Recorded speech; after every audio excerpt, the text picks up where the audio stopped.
3, 2, 1. You ready? You're listening to the Real Pineapple Podcast Network.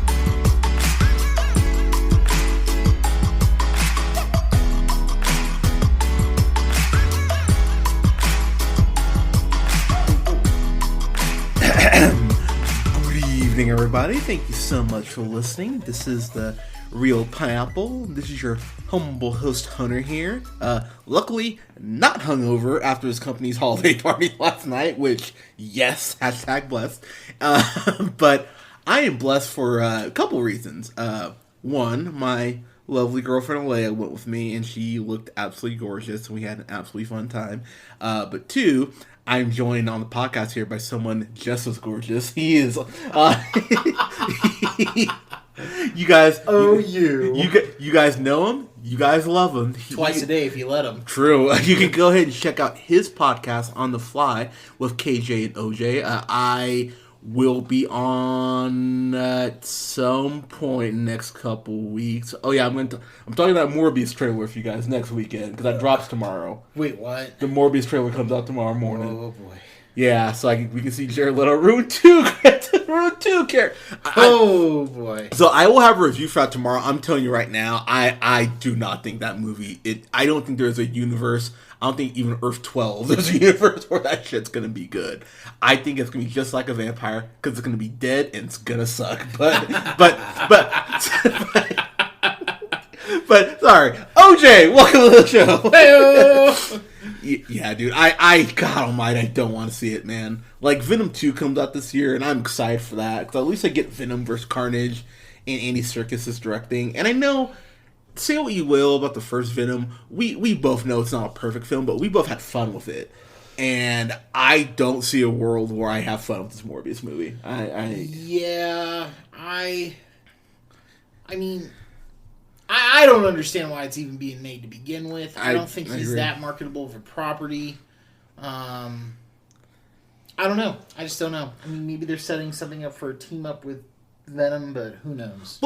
And I know someone out there, I know the listeners out there, it's like, well, you said the same thing about Joker. I'm like, yeah, but I also said Joker had fucking Joaquin Phoenix attached to it, and Joaquin Phoenix, even on his worst day, is better than half actors in Hollywood, at least. Yeah. And Joker, he did not have a bad day. He actually had quite an awesome day, unlike Arthur Fleck. But yeah, he had a couple bad days. But yeah, Morbius, I will talk about that tomorrow when the trailer comes out. But the thing is, Jared Leto's not that bad of an actor, man. He's not.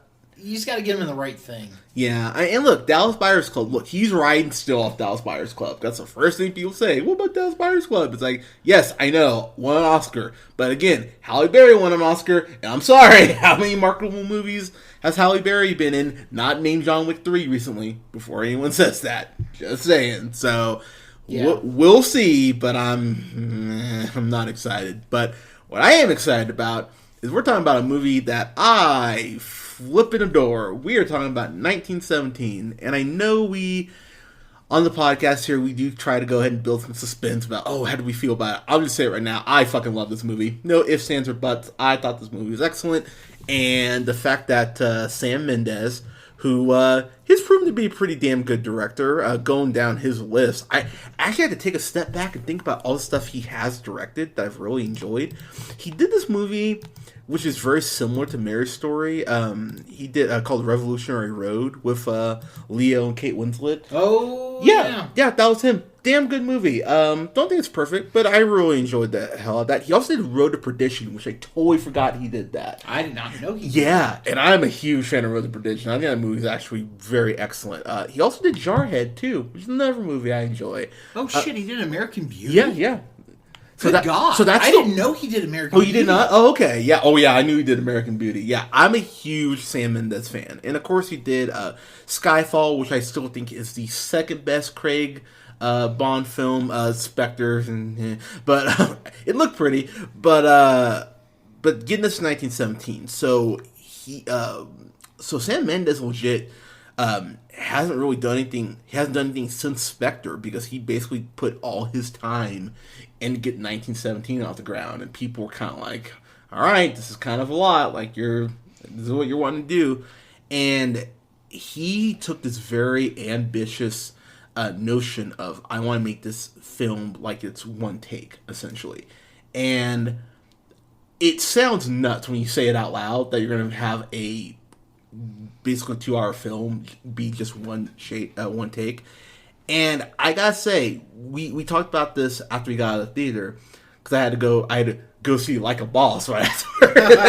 which there is a review up for that now, by the way, guys, if you have not listened to it. But I gotta say, man, Sam Mendes, as great of a visual director as he is, the way the cinematography in this worked, technically, this is one of my favorite films I've seen in the last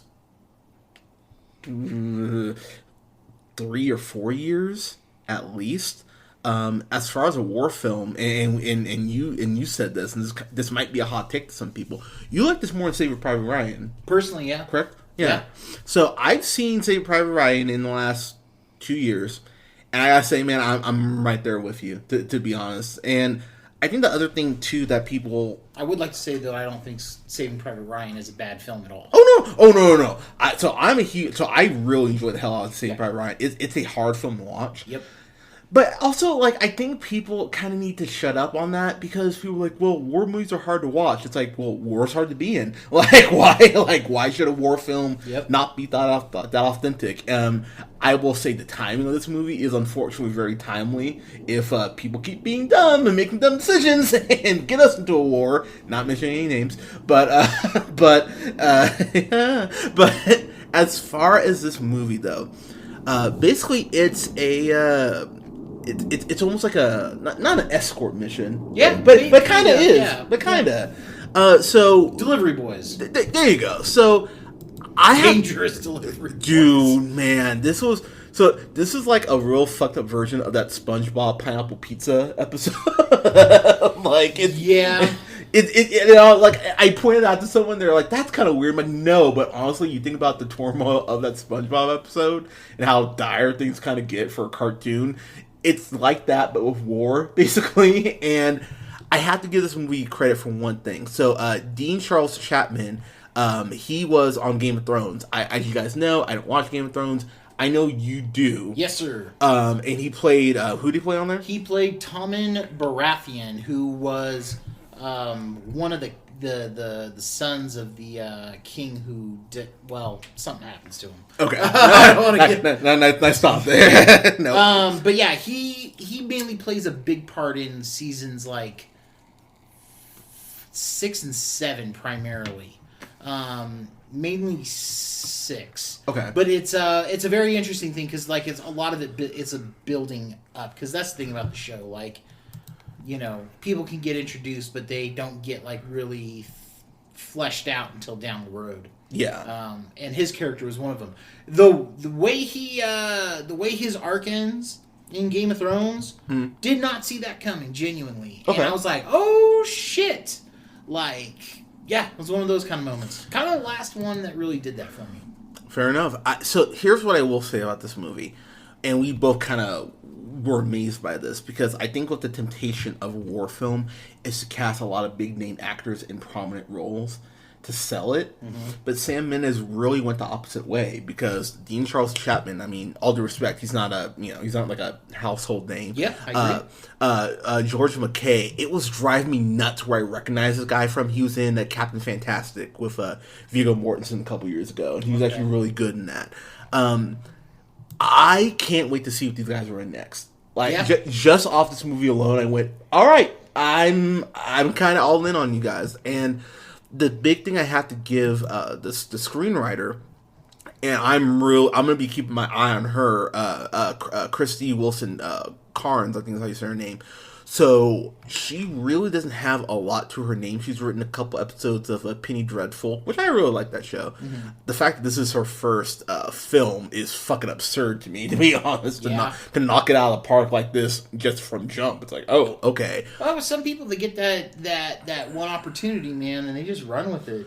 Now, yeah, I mean, true. What's crazy though? She's writing, or she's the screenwriter on Last Night in Soho, which is the new Edgar Wright film. Really? That's why I'm like, okay. Now, if she goes 2 for 2, I'm going to be like, okay. Because, Edgar Wright, I'm a huge fan of his. Yes. And Last Night in Soho is like more of like a horror film.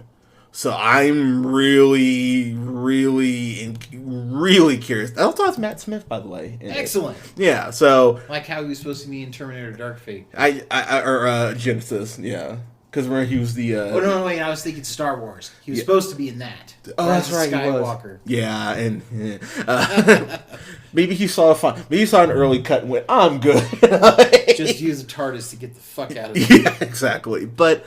So she's on my radar now, just off this movie alone. She damn sure is on it because of the new Edgar Wright film. But for this movie to work as well as it does, because there's not a lot of characters in it, there's not a lot of prominent characters. It's really just about these two. So where my big kind of like, oh god, I'm a little scared came in was, how are you going to make me care about these guys? And Corporal Blake and Corporal Sheffield, I think that's how you say it, Sheffield. The fact is, I could not have given less of a shit about Corporal Sheffield when the movie started. I like Corporal Blake way more. And full spoilers about this movie, but I kind of need to get that out of the way because of what we're about to talk about. But Corporal Blake, though, he dies... like 25 minutes in. I think it's closer to the halfway point. Was it that long? So the movie, I think that's one thing we also got to bring up is how this is paced, because this movie just chugs right along. Mm-hmm. Does not feel the time that it actually runs. And because even I thought it was a little soon, but if you remember, not much happens after that. Yeah. Like he runs in, there's the scene with the truck, the scene in the ruins, and then or not the ruins, but the burned down town, and then the final scene. Yeah. Which I think you could chalk up to about an hour's worth right in there. Maybe a little bit more than an hour, but I think it's closer to the halfway point. Okay. Let's say it is at the halfway point. It's crazy to me that you make a decision like that, and basically have to go ahead and basically develop a whole new character. Like, not a new character, but you have to develop this character independent of the guy who I was really, fond of. And if make that 180 and accomplish it, I go, oh my god, that's a credit to the screenwriting for me. Yep. As far as how this movie starts... and we talked about this too off mic, the fact you don't get a lot of World War I films. No. You really don't. I was sitting there thinking about it, and I was like, yeah, it's usually World War II.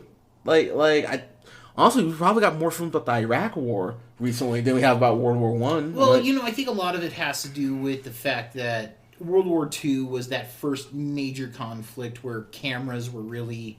a bit more readily available. That's fair. Compared to those with World War I, it's primarily pictures. Sometimes you get really old footage reel that's all silent and things like that.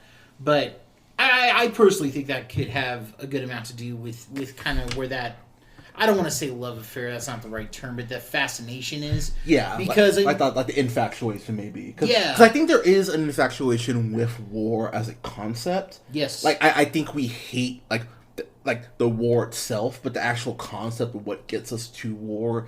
And, I mean, this is one of my favorite quotes, man. Those who don't learn from history are doomed to repeat it. And, again, that is a very, very relevant term, quote for right now, where our world affairs are. And I think that with this film in particular, a lot of the people that you're going to recognize, I didn't know Colin Firth was in this. I had no fucking idea. I'd forgotten because I saw the first trailer.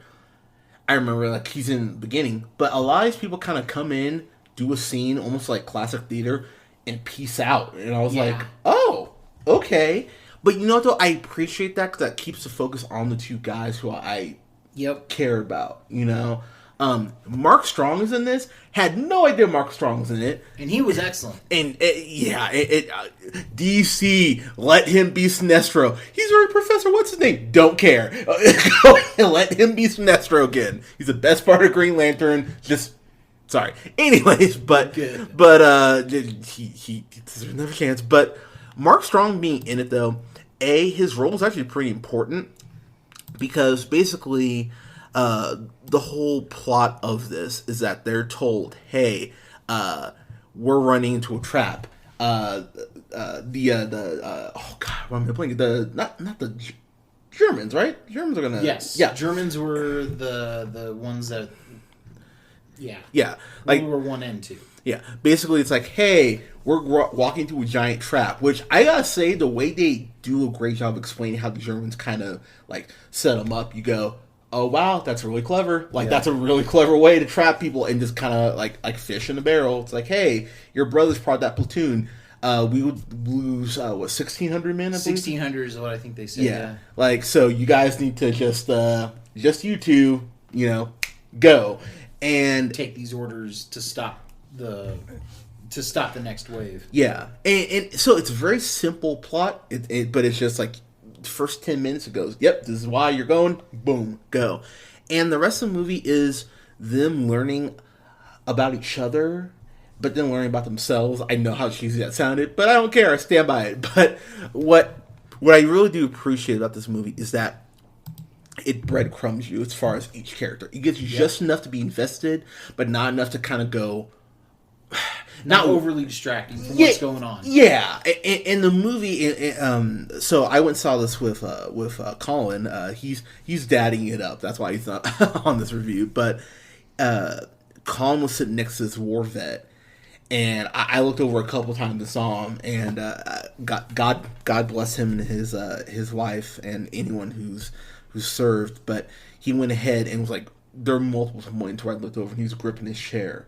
And I was just like, oh, man. And we, when we were walking out of the theater, there's another vet there of his wife. And he seemed shook. And I got to give this movie, it's going to sound terrible, but the fact that this movie hits like that for people speaks to the fact that Sam Mendes did not nerf this at all.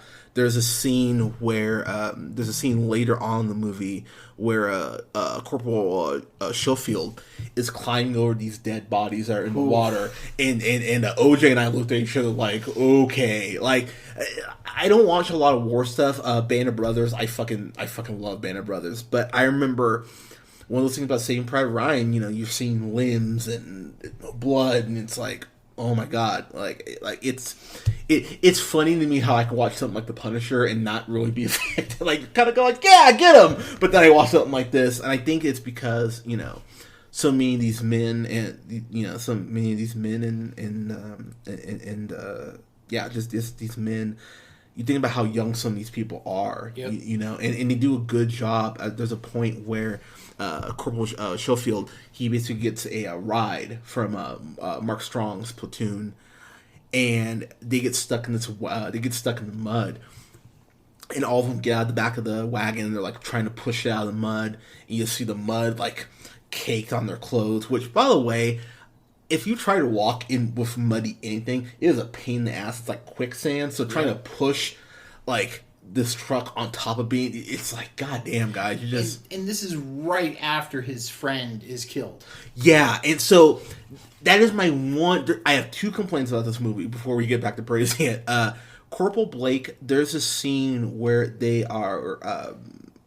they're going ahead, they're on their journey, and this plane... goes ahead and basically crashes in this farm that they're in, and the way Corporal Blake is killed because he goes to go check on the pilot. The fact you don't hear Corporal Blake scream really or anything, like I felt the delay in Blake getting stabbed by this guy and Corporal Schofield's response to it. I just found that a little jarring, considering how I would feel like there would be a tussle, and it didn't really feel like there was one. I was kind of like, I don't love that, but... I think he might have been just caught genuinely by surprise. I mean, that's very plausible. Like, I just saved your life, like... Yeah. I mean, that's fair. Could probably take a little something for, granted. Like, oh, he won't do anything because I saved his life. Nope, wrong. Yeah, Still the enemy. Yeah, I mean, true. And I will say, it leads to the scene and I have to kind of equate it to a Dark Knight, and I love Christopher Nolan for the scene alone where Rachel is in the where Joker's got her tied to the barrels, and Harvey Dent's trying to save her, and they go like, yeah, basically you can't. She goes, it's okay. And she can't even finish her thought, and bomb goes off. I love that scene because that's how it would go. You wouldn't have the guarantee of being like, oh yeah, I have to finish my final thoughts. Words. Yeah, to make you feel better. Corporal Blake, he just kind of dies, and he tells him like just talk to me as I go, and Corporal Schofield maybe says a sentence, and then just like that, he's gone, and you're going, oh shit. I remember just that. First off, I felt like a weight hit my stomach. First off, and again, let's say this movie's 2 hours. Let's say we're at the hour mark. The fact that I was that invested in a character after an hour in, yeah, and just to see him gone like that, you go, oh wow, okay. And I remember I got choked up. I mean, OJ, we make the joke on the podcast all the time. Your boy gets emotional sometimes in these movies, and I remember sitting there going, son of a bitch, and it just really hurting because it's his brother who's in the platoon. They're going to go ahead and make sure that the wave isn't sent. So you're like, oh crap, okay, so now he can't even tell his own brother. So if Corporal Schofield does get there, he's going to have to be the bearer of really shitty news of, oh hey, your brother's not here with me. Which does happen, and his brother is played by Richard Madden, who I love that dude. He's actually one of my favorite actors. I fucking love Richard Madden. But he's been in talks as one of the possibilities to replace Daniel Craig. Ooh, I would like that quite a bit. Yeah, I mean, it's one of those few choices I definitely don't mind at all. He's on that Netflix show Bodyguard, and it's so close to Bond anyway. I'm like, it would be a very easy probably it's his audition tape. Honestly, yeah. I mean, it's a very easy oh hey, so. But that death scene really hurt me. B, you realize how dire the situation is, and the movie does a great job. There is some humor scattered throughout this film, which I thought was actually very. It's never like waka waka, but there are jokes here and there that help alleviate a little bit but it's almost like a trick because like the movie will give you a joke, you're like, oh, that's funny, and then it's like, oh, you're walking past dead bodies, or there's a scene, there's a sniper, yeah, and there's this one scene, oh my god, where after they push that wagon out, the bridge is like compromised, so he has to go this alternate route, and there's this other like bridge is kind of like part sunk in the water, so he's like walking on the rails, and yeah, that's where the sniper who's like in this like almost like mini castle kind of at this tower is shooting at him, and the way that scene is shot is just it is so well done. So then he ends up having to work his way up the tower, kicks the door in, the guy shoots him, he shoots the guy, but then he falls back, hits his head,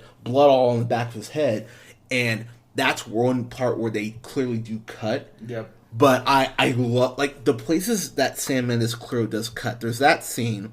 There's this one scene, and you brought up this. Admittedly, you said it was a nitpick, but I do get what you're saying. There's this point where they are kind of starting their journey, getting off to the main road, and they get under this like not like a mine shaft. It's kind of like dug in the trenches, like, yeah, it's barracks, but it's in the ground. That's the best way I could put it. And this, it's the total, it's like the evil cousin. It's like the Wario version of the rat in Endgame, because this rat was just out to fuck up their day. Right. And he set up this tripwire and almost kills him. And they do this really cool thing with the sound editing where you hear a slight ringing. And I just went, oh, that's fucking clever. Because if a bomb went off, yes, your ears would be ringing. Fucking ringing. One, it's almost like it's not like a flash grenade, but there's definitely kind of that element to it. And it leads to Corporal Blake having to really carry Corporal Schofield and lead him out to the main path, and because his eyes are covered, and I was like, oh my god, this is so intense. And he has to they both have to jump like this little like gap, and Corporal Schofield can't see, so he's like, "You just have to trust me, jump." And we're 15, like we're like 20 minutes in. I mean, oh man, this is how like the concept. So I have a huge thing with heights. The concept of just jumping into the void and just falling scares the shit out of me. So when he jumped, I was like, please make it. Oh, okay. like that really did give me like anxieties. I was anxious the whole time watching this, and I have to give the movie a lot of credit for that. The other thing too, I have to say, once Corporal Schofield gets shot and he wakes up, he ends up in these catacombs almost, and he meets this woman who's got like a maybe a 9-month-old with her, and so it's like she's in this like, you can't even call it a bed. It's basically like a couple blankets. It's like a blanket fort basically for this baby. And earlier in the movie, when Corporal Blake died, he'd refilled his canteen with milk, and so the baby's hungry, crying, and she's like, "Yeah, he needs milk." And so it was very clever, like he had this milk from earlier, and it just it gives you this little small glimpse of humanity in war times that I just went, I really appreciate that. The other thing I appreciate is the movie, from really him climbing that bridge till he meets that woman, it's almost 20 minutes of silence. As far as like dialogue, there's really not a lot of talking, but the fact that the film is able to portray so much of this emotion and to keep the story going without speaking, it turns into like a little bit of a silent, almost like a silent short. And I went, wow, I really fucking appreciate that. And she's speaking French, and so he's trying to like understand her, and she's telling him like, look, like, please stay, because it's daytime or it's morning when he wakes up. She goes, they'll see you, and he goes, no, I have to complete my mission.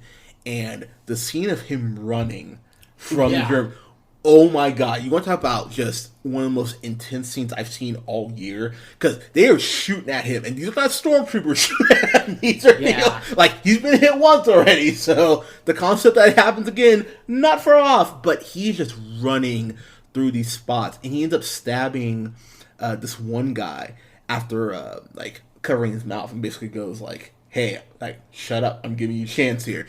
And of course the guy's an asshole and goes like, ah! And he just I mean, he doesn't go like that, but he ends up stabbing him, and his mate or whatever is basically kind of like in the corner working on something. So then he has to go and attack him after he chokes him to death. Yeah. Which, goddamn, man, like, sometimes you gotta do what you gotta do, man. Yeah, I mean, just it's so intense. But the whole scene where he's running from these bullets and ends up jumping like into this river, like called the Wild style, it just plummets into the water.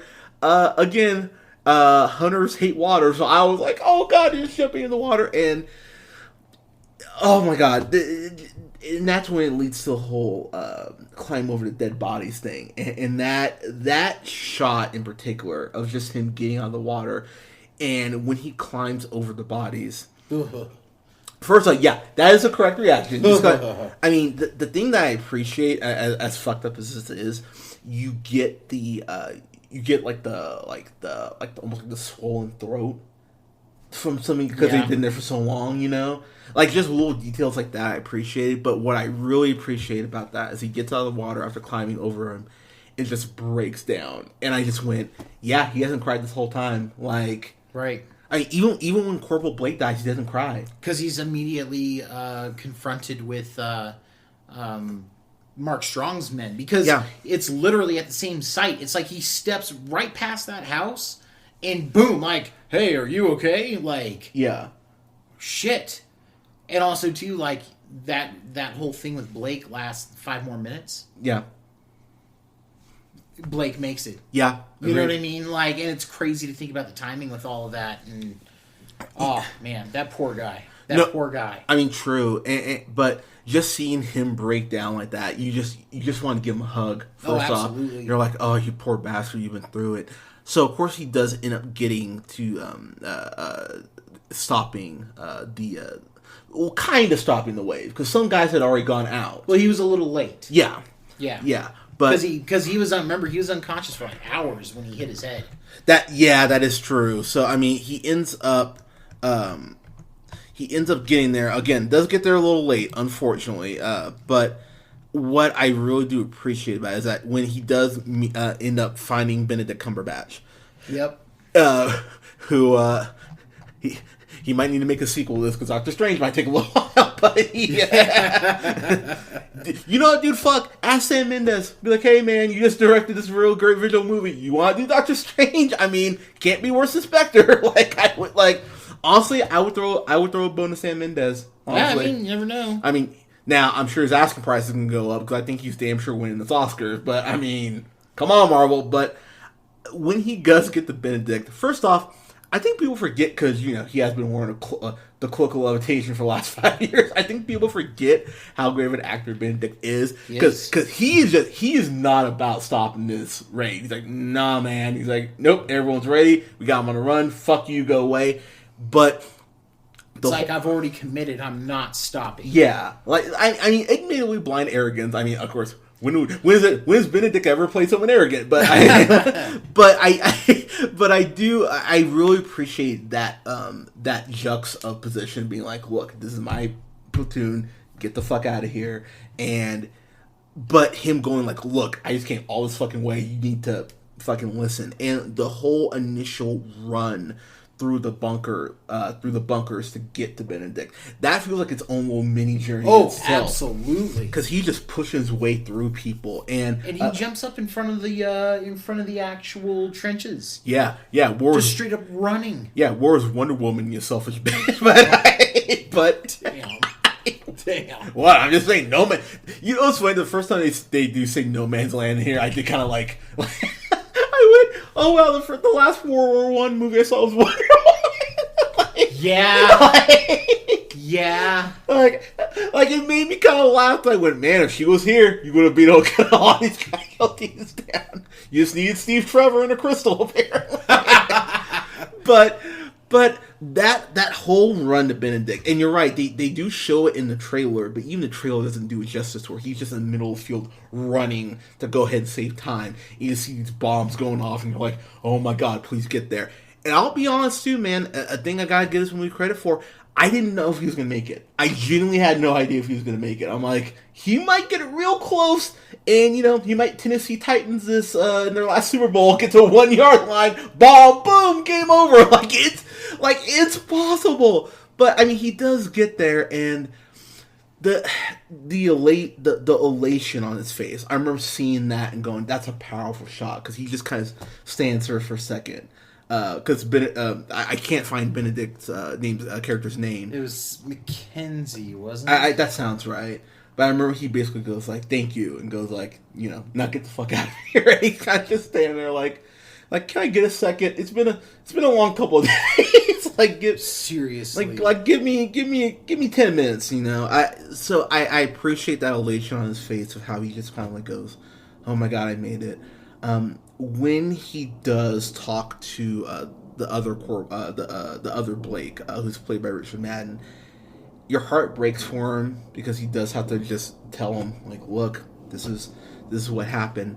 And Richard Madden, I love the way he just goes, "I'm happy you were there." He asks very politely, might add, I would love to write your mom. It was his dying request. Yeah. Oh, that's right. Yeah. He asked I'd love to write your mom, just to let him know that he didn't die alone. And you just see Richard Madden go pat him, shake his hand, and he clearly goes off to cry, and you're just like, oh my god, there's so much emotion in this for being right under 2 hours, 1 hour 59 minutes, and the last shot you really get is him sitting down by the tree, and he opens up the envelope, and you see that he was married. Yep, 2 kids. Yeah, and on the back of the letter said, on the photograph said, come back to us, or come back to me. I think is what it said, something like that. Come back to us, I believe. And it basically goes to black, and it gives you this small hope. It gives you this hopefulness. Because you just go like, okay, maybe he's gonna make it, but that last shot is just so simple and yet so powerful. I remember just going, wow. Someone sitting by a tree, not destroying the universe right beforehand. When I saw that scene, man, I flat out was like, this is a good spot to end it right here. And then it just literally cut to black. I was like, some bitch, this is... Yeah. It's wrapped up real perfectly. Yeah, it knew when to get out, which I appreciate. I mean, it wasn't any longer than it needed to be. Yep. Which you cannot say for a lot of films now. It seems like a lot of films are either like even 5 minutes too long. It's like you could have cut it here, My biggest one that I always point to is The Departed. Yeah, agreed. Yeah, I feel like 15 minutes too long. Yep. But this was I just thought this was. If I was teaching a film class, this would be one of the first films I'd be like, all right, we're watching this, you're doing an essay on it. Because this is how you pace the film. This is how you make characters feel important with not a lot of dialogue, like a good amount, but not like, it wasn't fluff. Yeah, this isn't like a TED Talk. Right, it's the dialogue feels important, so when people are talking, you are listening. Yep. And I give the movie a lot of credit for that. Again, that speaks to the screenwriter. I wanna say her name one more time. So Sam Mendes did help write it. But yeah, Christy Wilson Carnes is credited for writing it as well. So girl, props, like genuine props. It was really like at the end of Bumblebee where I was like, God, you guys just need a woman to figure this fucking shit out. And I think she's helped write one of the best war films I've seen ever. I mean, this is right up there for me with I almost said Full Metal Alchemist. That's not right. But with a Full Metal Jacket, this is right there. This is better than Saving Private Ryan for me. My only real complaints were the scene I talked about earlier with Corporal Blake, and then the rats do look in the trench scene. OJ pointed it out. It didn't admit it was a nitpick, but I do get what he's saying. They do look like kind of rubbery. Yeah, they look a little cartoonish. Yeah, but that's what happens when PETA ruins everything.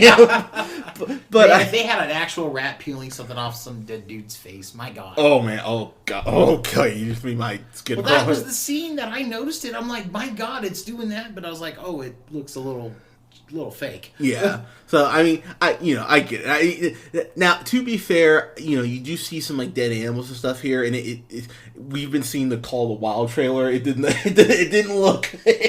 Oh yeah. Yeah, it didn't look like that dog in Call of the Wild, where I'm like, oh man, I was like, oh, didn't know I was playing Neopets, but. Well, Harrison Ford, How the Mighty Have Fallen. Yeah, I hope it's good, but we'll see. So I will though. But yeah, man. I mean, I was just wrapping up here. I've had people ask why haven't we done our best stuff yet? Yet we'll have it up here at the latest first week of February. But the reason why I wanted to wait is because I unfortunately did not get a screener for 1917. Got a screener for pretty much everything else but 1917. And OJ will tell you I was waiting. I was like, come on, screener, and I didn't get one. I was like, fine. But I'm happy. I'm actually happy I didn't get a screener for this because I was able to go out to the theater and fully support this and see it on the big screen. I might go see this again in IMAX. To be completely honest, I don't know. I don't think I could drink. I actually did not have. I didn't hit my pen or smoke or I took one little hit, but I didn't have any alcohol or anything because I really was like, this is a war film, probably not the movie to get high or anything. And I would tell you guys, if you get a chance to see this in IMAX, go see it in IMAX, because even seeing it at Cinemark, just regular size, I was like, damn, this is impressive. IMAX might scare me, to be completely honest, but I'd be willing to look at that or DFX. But yeah, guys, this is an incredible achievement for film. This will be the movie I think Sam Mendes moving forward. This should be the first thing he that's on his, like, from the director of, I would say 1917. I would agree. That would be the one I'd point to if I'm him. I thought that Noah, I'm blanking on his last name, but for Marriage Story, I really thought he had the best director kind of in his sights. No, I think it's Sam Mendes for director. I think it's Sam Mendes' award to lose at this point. This is an incredible achievement. all the credit in the world to Sam Mendes and his team and the cinematography on this. I wanted to bring up the cinematography because I'm blanking on his name. So it's Roger. That's who it is. It's Roger Deakins. You know what else he's done, friend? What's that? I believe he did. Was it Blade Runner? He did too. Yeah, he did Blade Runner 2049. Oh, nice. Because I was sitting there, I'm like, why do I know that name? Oh wow, yeah, his cinema. Okay, let's actually. Okay, so he did cinematography for Hail Caesar, which I'm a huge fan. He helped on Sicario, Skyfall, Rango. He was a consultant on Rango. True Grit. Good grief, Revolutionary Road, The Reader, Doubt, No Country for Old Men. Oh brother, where art thou? The Jarhead, A Beautiful Mind. Good grief. Big Lebowski? Oh shit. Fargo. God, Shawshank. God damn. Yeah, he's Roger Deakins. Props, man. Yeah, he should win best cinematography because this is one of the prettiest films I've seen in 5 years. God damn. Wow, that's a hell of a list, man. Yeah, it is. What's your resume? Boop. Right. I'll throw it to you last for your grade, but for me, if it's in case it wasn't clear, it's a fantastic. I think this is just a masterclass in film. I will own this in 4K when it comes out, and I will have people over to watch it. Fantastic. Okay, final thoughts on your grade, sir? Yeah, man. So I agree. War is one of the trickier things to make a movie about these days, especially an older war where there's a little bit of a lack of emotional connection with people who are actively living today. That's a good point. Yeah. That's a really good point. Son of God, this is why I have you on. Well, I appreciate it. Yeah, you smart bastard. But really though, there is a lack of connection on these kind of things, right? And I think where this movie really succeeds in anything, it's completely character driven. Yeah. Despite, pretty special effects and everything like that, like with how realistic gunfights look and all that stuff, the crashing of the plane, all of that, the bombing of the right in front of the trenches when he's at the very end there. Like all of it is gorgeous, right? But it doesn't. I mean, you can make the argument that some of the stuff in that whatchamacallit movie that was out recently, that other war movie, that got shit on by the critics. Oh, why am I blanking on it? It's got the guy from Deadpool in it. Not Tolkien. That's not right. Not Midday. Is that what you're talking about? Yeah, Midway. Midway. Yeah, so Midway's pretty also. Yeah. But you don't give a shit about the characters, so you're just like, well, this is just a fucking splatter of special effects. Yeah. This is the complete opposite. Like, everything looks relatively practical, which I give this film a lot of credit for. Which I don't know. And the budget on this was $90 million, which I think is low for how this looked. To be honest, I was like, $90 million? I thought it'd be at least, like more 135 ballpark. Mm-hmm. For me, but yeah. But so everything and the fact that you go from long shot to long shot to long shot with the one takes or what appear to be one takes, it makes you way more immersed. Agreed. Because you don't have cuts to adjust with your eyes or anything like that. Like, oh, I'm looking at this new scene now, even though the characters are still in it, but the camera's in this opposite direction.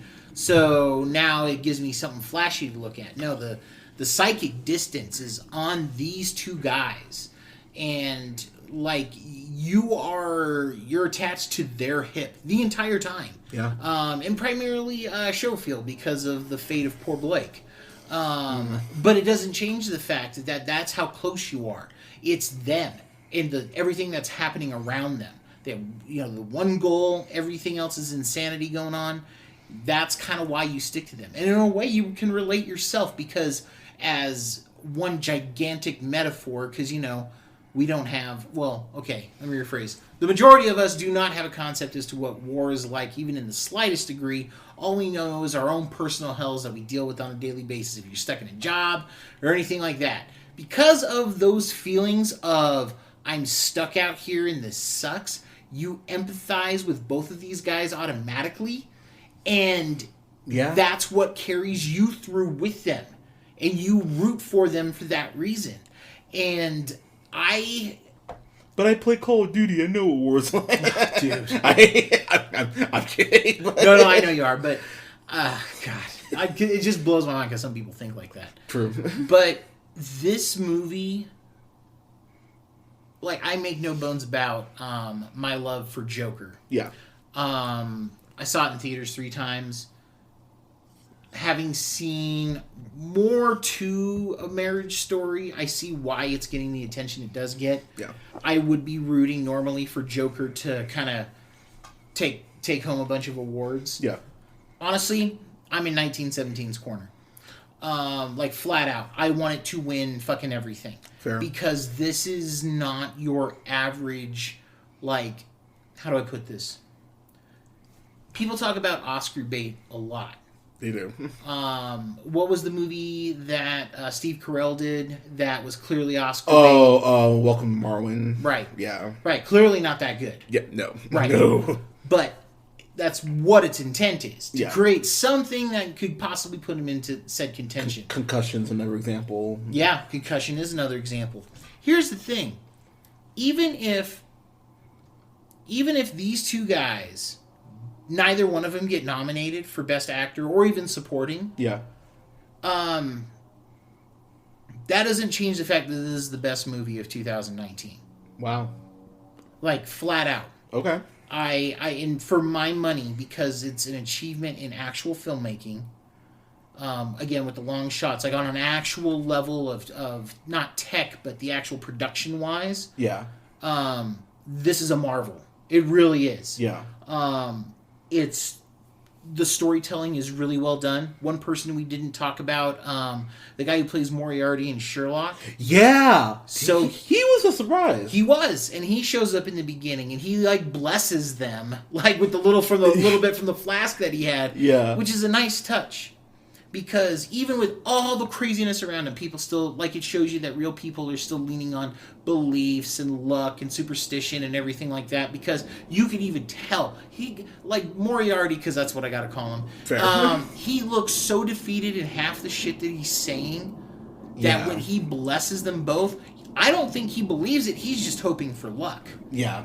And that's a difference maker in terms of you have movie tropes, right? And you have stereotypical characters. That kind of action breaks him away from a stereotype. Yeah. This movie could have really leaned into some weird stereotypes regarding war films that I'm so glad it didn't do. Yeah. Not only is it a fan-fucking-tastic, I would like to possibly give it a fan-fucking-tastic plus. Okay. We've never had one of those, but I'll allow for this I one. appreciate it, man, because I'm sitting here thinking about it, man, like, even if I don't own it, yeah, because I have to ask myself, how often do I want to see this in order for me to own it? And that's fair. Because this is an intense film. Yes, it is. I don't know if I could subject myself to it a lot, but you cannot say you like movies and not see this. Yeah, no, I agree. And I don't say that about every film.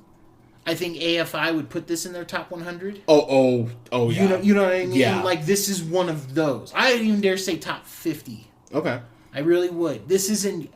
By God, this is an excellent film. And the score's amazing, too. The score's... So, I want... This is where I'm torn. Because I'm blanking on her... You know, I'm gonna have to look it up, because it's gonna bother me if I don't remember it. What's her name? I can't think. I can't find her name, but the girl who won for Joker, the woman who won for Joker for like the score. Oh, really? Yeah. I really There we go. I'm gonna butcher the hell out of this. Hildur Granater is what I'm gonna go with. I was happy she won because I really enjoyed the hell out of the score for Joker. I think the music works really well. Outside of that one song, but I thought she did a great job with the score. As long as 1917 or Joker wins for original score, I'll be stoked. I would, in a perfect world, one of the two would win. Yeah. But yeah, man, I thought the score, and the thing is, the score isn't overbearing in this movie, like it is in a lot of war films. To be honest, I think it can get almost preachy to a point. Absolutely, man, because they all got those like themes, those epic scale themes, and this doesn't even have the slightest bit of that. All the music is there to do is enhance the situation. Like Agreed. When he's running in the early morning or night in the real bombed out town. Yeah. The music that accompanies him with that, my God. Yeah, it's incredible. The scene where he's running to get the Benedict's character and the score kind of gets almost like quasi hopeful, but it's almost like the score doesn't want to commit because it doesn't want to let you know if he gets there or not. Like there's these little things I went, oh my God, like this was so meticulously laid out clearly by someone who I'm sure was thinking, yeah, it'd be cool to win an Oscar, but clearly just had a passion for this project. So I give a lot of credit to Sam Mendes' team there. But yeah, I thought this was just. I'm having to rework my best of list again. Like I've been saying on the podcast last month or so, we weren't gonna do our best of till I saw 1917. Now I can finish it. Now I can get it done. But yeah, I thought this was just. This was an incredible achievement by everyone involved. So, yeah. So, guys, 1917. Have you seen it? Let us know what you thought in the comments below. Before we get into my stuff, OJ, where can the people find you, sir? Yeah, you can totally find me on Twitter at the O to the J. That is THE, the letter O, the number 2, THE, and then J. You could also find me on SoundCloud with On the Fly with KJ and myself. Our communal Twitter is at KJ and OJ spelled out, and my Twitch channel is twitch.tv/ O and the number 2 and the J. Oh yeah, you streaming anything here soon? Tomorrow I'm back at it. I was feeling a bit worn down this week, but back at it tomorrow. Nice, man. Any idea what you're gonna stream? I don't know. I might hop on tonight and do some maybe some Sonic, or something like that. Nice. Maybe. I haven't decided. Fair enough. Yeah. But and then guys, you can go ahead and please go ahead and like us on Facebook at The Real Pineapple. You can follow yours truly on the Twitter at JHunterRealPineapple. You can follow Scott on Twitter at Nearman1st. And you can follow Colin on Twitter at The Real, that's REEL O'Neill. And you can go ahead and find us on SoundCloud, Apple Podcasts, Google Podcasts, Podbean, Stitcher, and Spotify at The Real Pineapple. Don't forget to like, share, and subscribe. Guys, thank you so much for listening. We'll have reviews up this week for I'm talking about the Morbius trailer tomorrow, so that will be we'll see. I mean, I showed you that one image. I went, I just don't, like I said, if this movie is good, I will be the first one to be like, hey, I'm willing to eat crow. Because again, I thought the Joker movie was a bad idea. Don't love it as much as some people did. Gave it a B+. Stand by the fact I think Joaquin gave one of the best performances of the year. I still don't think he's winning, but he gave one of the best performances of the year. Just that scene in his house alone with the short person and the guy interrogating him, that scene alone is one of my favorite in film for the past year. It's for me, it's the Murray Franklin show scene. Yeah, no, and that scene's great too. But I just remember that last part of can you reach the door? Can you get the door for me? Yeah. That kind of just made me go like But anyways, yeah. So look, all I have to say, if I even go in the movie thinking it's going to be bad and it's great, I'll be the first one to say it.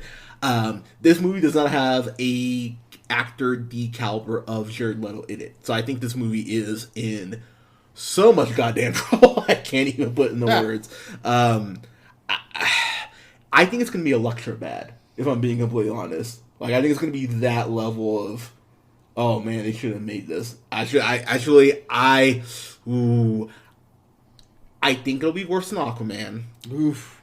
I think it will be in Suicide Squad territory. I really do believe that, man. I hate Suicide Squad. Yeah, I'm not a fan either, but I think this is gonna be. I think this is gonna be worse than people's even worst dreams. Like, the only way they could somehow save this is if Sony and Marvel worked out a deal and Blade shows up at the very end mid-credit and shoots him. Like, I'd be like, hooray! Like, Mahershala! Like, or, not even Blade, just Mahershala shows up with one of his Academy Awards and starts beating Jared Leto. I'd be like, great! Like, No. They actually bring Wesley Snipes back for this one, and they're like, oh my god, Blade, we missed you. What will you do next? Reboot.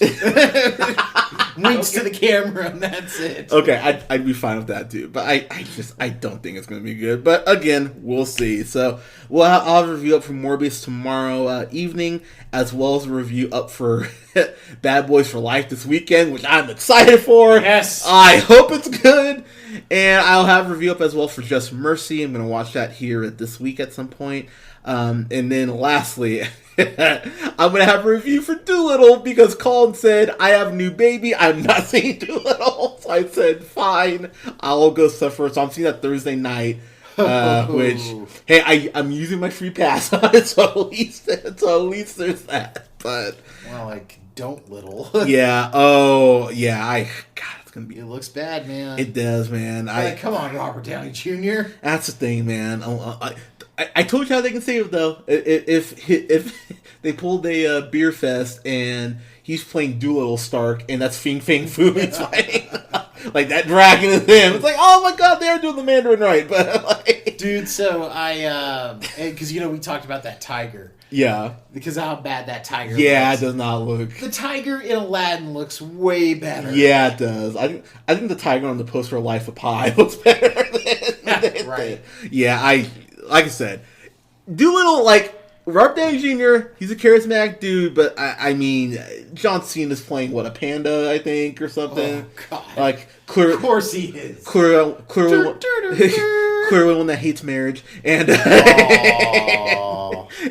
but yeah, they have, like, Tom Holland and, like, Octavia Spencer, and Keegan-Michael Key, like, they have all these, like, big name actors. To be fair, Keegan will do like almost any job. I mean, he just did Playing with Fire, so I mean, exactly. Yeah, I mean, fair. Probably him and John Cena were like, okay, we'll do this and we'll do Doolittle. We'll get through this together. We'll get drunk on set all the time. Probably Keegan-Michael Key, John Cena, RV World Tour. But I'd pay to see that. Yeah, I mean, I would do, but I don't think Doolittle's gonna be good. Like, if I gave Like a Boss a C-. If I give Doolittle less than I give Like a Boss, it's gonna be a very confusing start to the year. Like, I don't know, man. Like, this could be Shaggy Dog bad, because remember he wasn't a Shaggy Dog reboot they did with Tim Allen. He was. So I mean, this could be RDJ. But RD don't. But we'll see. But guys, thank you so much for your support. We love you guys. OJ, thank you for being on. I appreciate you. Thank you, sir. And have a good night, guys. Take care.